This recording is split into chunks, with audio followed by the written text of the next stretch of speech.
Hello, everybody. This is Bodhan Bhattacharya, the managing partner of Bhattacharya and Associates, greeting you with a hearty welcome from the web desk of Bhattacharya and Associates. Today, I would like to discuss on a very subtle nicety of such a law, which perhaps we use day in and day out. Today, I'm going to talk about the genesis of writ courts as we know them today. Writ courts in the sense High Court, Supreme Court, and to some extent certain make-believe writ jurisdictions conferred upon certain tribunals from time to time, like the Taxation Tribunal, the State Administrative Tribunals, Central Administrative Tribunals, that is CAT and SAT, all these tribunals, like the constitutional tribunals to be precise, Article 323A and 323B tribunals. Now, that's what we know about writ jurisdiction, Article 226, Article 32. Writ jurisdiction is a magnanimous thing. We know that in each and every occasion where you have no remedy, or rather where you have no visible remedy, but visibly your right has been infringed, you can knock the doors of justice before any of these writ courts, and you will get your pain soothed. So that's what is all about the writ jurisdiction. But the question is, how did it come by? Where from did it come? Which incidents prompted such sort of jurisdictions? What prompted such sort of jurisdictions? Was it there? Was there a law? Article 226 as we see, Article 32 as we see today, was it there from time antiquity, time immemorial? Or was it developed through certain other ways and means? That is today's topic. That is the genesis of writ courts. We shall try to, throw some light on the courts of chancery as well. Now, if you take a look at the historical perspective, then you will see that way back in 13th century AD, in England, this had its genesis. How? The English common laws were very much, strict and narrow principles, which essentially said that if there is a right, or rather if there is a remedy under the said few restricted principles of law, then only they would recognize your right. So it was like, if there is a remedy, then you have a right, otherwise you do not. So in many cases, injustice perpetuated. In many cases, the judges, knowing fully well that this gentleman should have received justice, they were tied by the tight ropes of the then common law, and the justice could not have been rendered properly.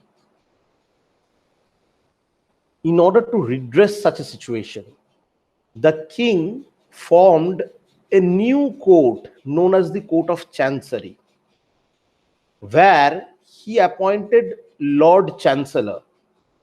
The judge of a chancery court is known as a judge who meets and doles justice according to the conscience. So it was a conscientious court. It was also represented as the king's conscience, and the Lord Chancellor was known as the keeper of the king's conscience. This was, perhaps, if I'm not very wrong, I don't have the reference right away right here, but you can Google it out. This was Edward I, the first Edward. In his time, the first chancery court appeared, and Edward II, he had built upon, and thereafter the other kings and queens, in the language of English law, the Rex and the Regina. So the kings and queens, the Rex and Regina, they had built upon from such a platform. Now what happened? King appointed Lord Chancellor. Lord Chancellor used to meet and dole remedies according to his conscience. For example, in a particular contract, there was no clause for guarantee. But the circumstances showed that a guarantee was invoked or invocable. Then Lord Chancellor would invoke that guarantee whether or not there is a provision in the contract or not. The common law did not support this. The Chancery Court could. The common law courts did not have the right whatsoever to do this, but the Chancery Court could. So here you will also notice, we know the maxim, wherever there is a right, there is a remedy. Nowadays we say that. But actually in the time of Edward I, prior to the setting of this Chancery Court, the maxim was, wherever there is a remedy, the law recognizes a right. Ubi remedium ibi jus was the maxim. Nowadays we say ubi jus ibi remedium. That means wherever there is a right, there has to be a remedy. That was the basis of the King's or Queen's Court of Chancery. They, in fact, from there, the tenets of natural justice, it was propounded. Natural justice, the concepts of natural justice, rule of law, everything came here. There were many a tussle between the courts, between the judges of the common law court and the judge of the Chancery Court. There were tussles because there was a preeminent tenet of law that if a decree is passed by the common law court, but that decree is not sustainable in conscience of the Chancery Court, then the Chancery Court was empowered to set aside the decree.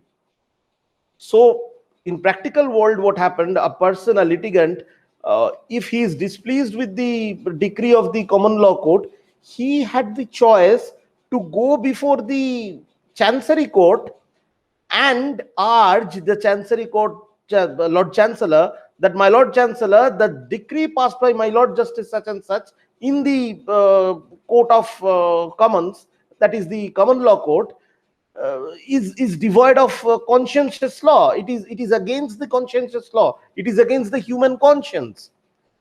And if my Lord Chancellor, as at that point of time, if he was satisfied with such an argument, he was empowered to set aside such decree.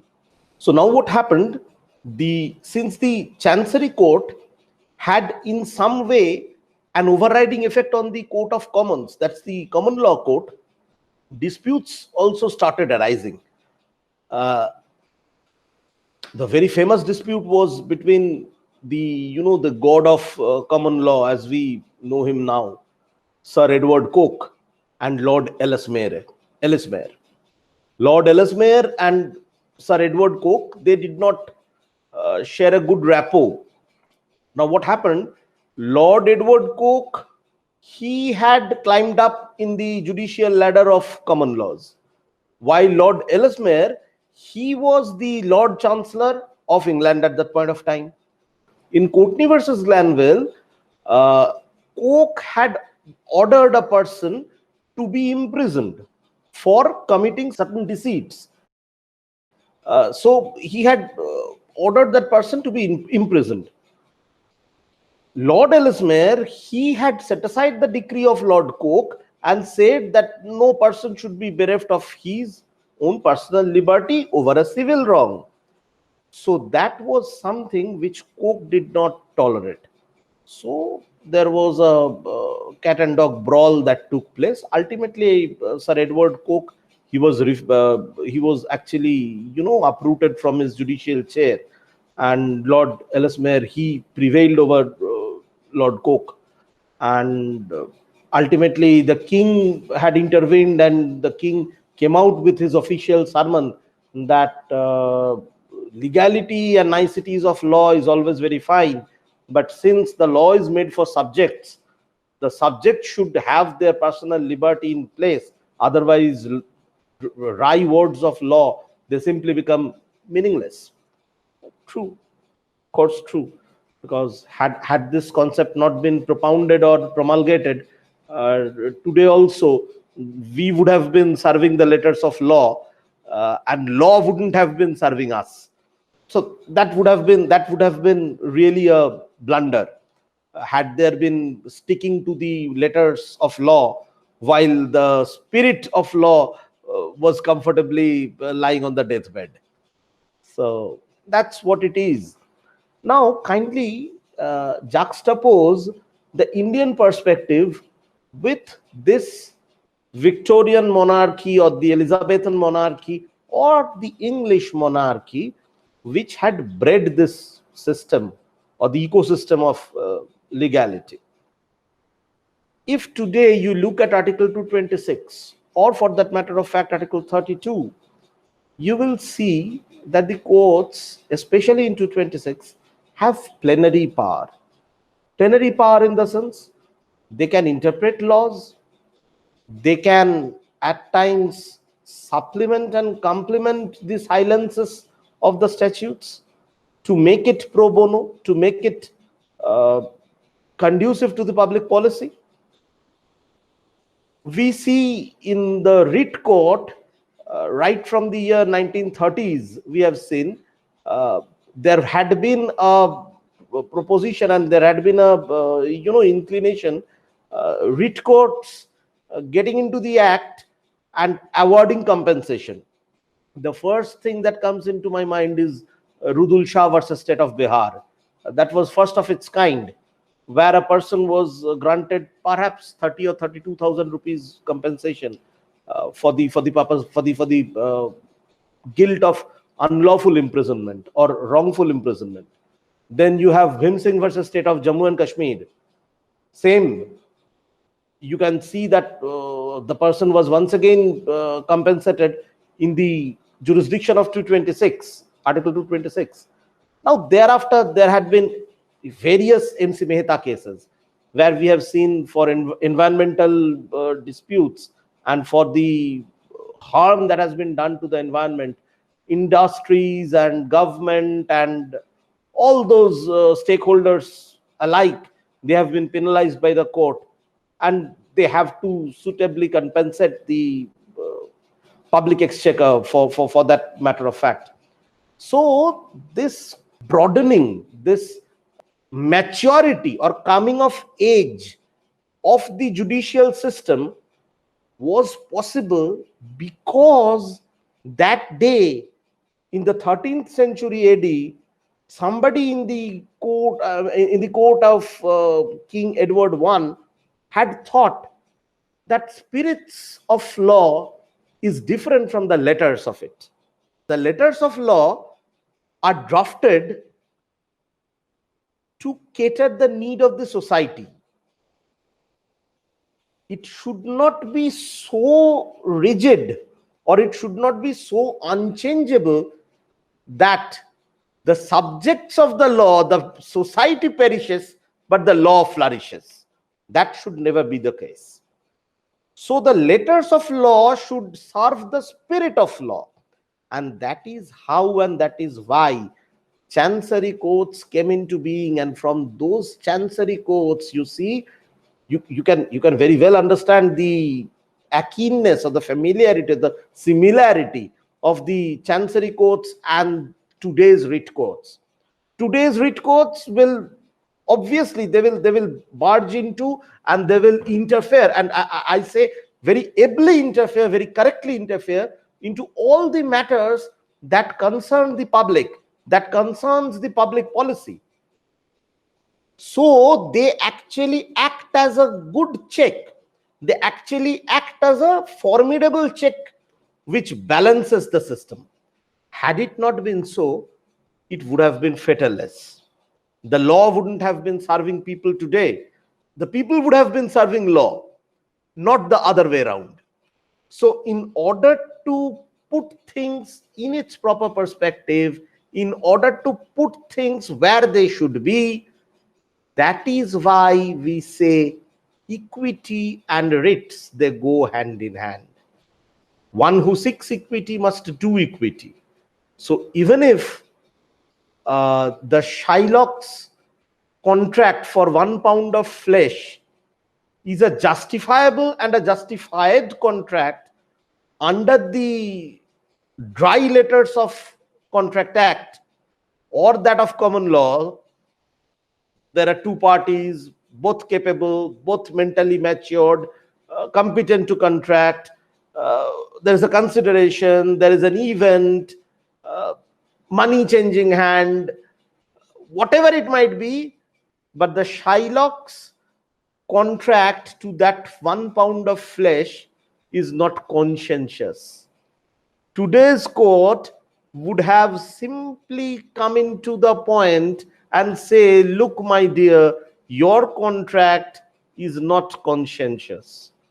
Even if it is illegal, it would have been open for the courts to say it is not conscientious, so we can quash this.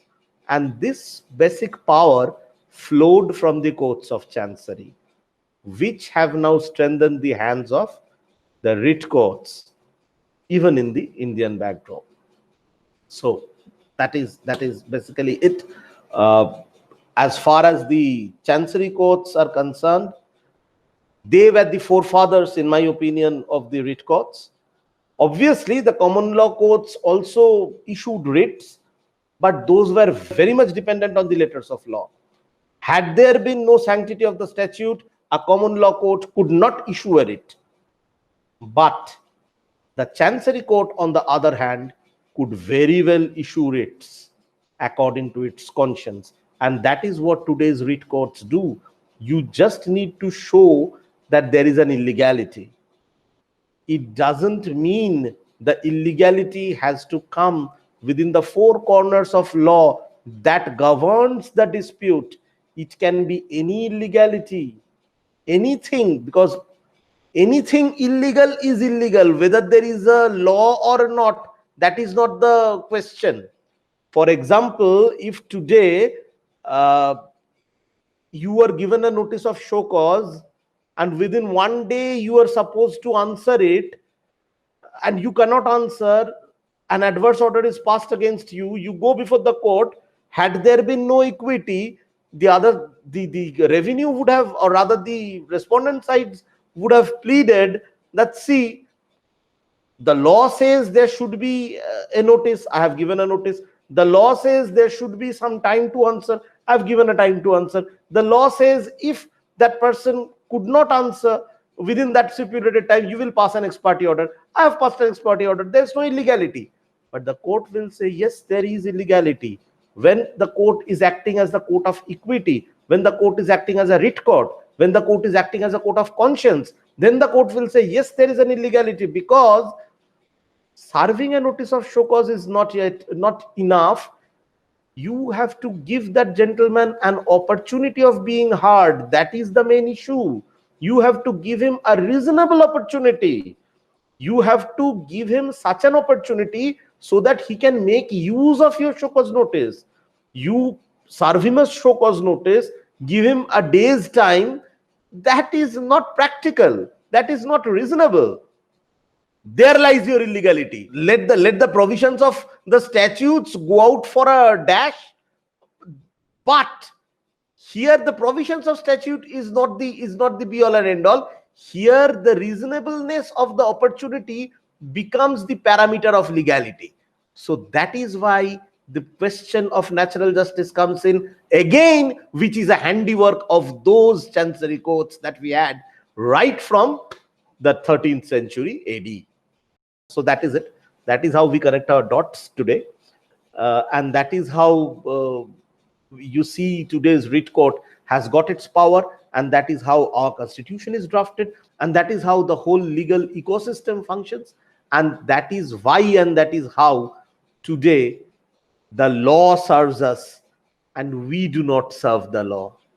That is the be all and end all of the sermon today. I hope you guys enjoyed it. Thanks from the web desk of Bhattacharya and Associates. Signing out, Bodhan Bhattacharya, the managing partner. Vande Mataram.